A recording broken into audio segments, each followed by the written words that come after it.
Hi hello నమస్తే అందరికీ. Welcome to మన ఎయిర్ బైట్స్.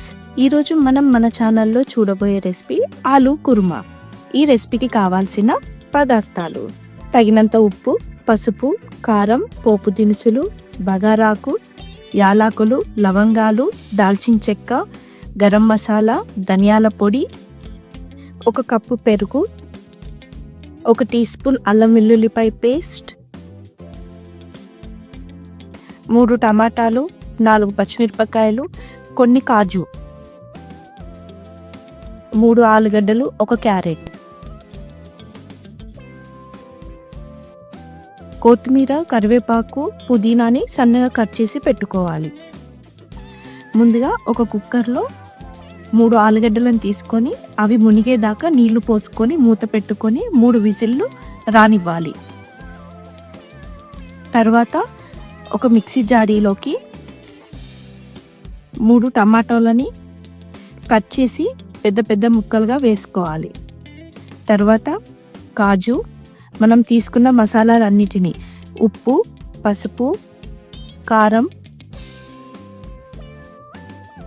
ధనియాల పొడి, గరం మసాలా వీటన్నిటిని యాడ్ చేసి కొన్ని నీళ్లు పోసుకొని మెత్తటి పేస్ట్ లాగా చేసుకోవాలి. వీడియోలో చూపిస్తున్నంత మెత్తగా ఉండాలి పేస్ట్ అనేది, అప్పుడే గ్రేవీ బాగొస్తుంది.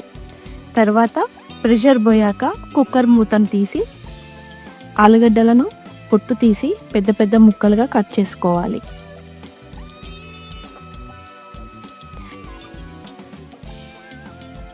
ఇప్పుడు ఒక బాండీలోకి 3 నుంచి 4 టీ స్పూన్ల నూనెను యాడ్ చేయాలి.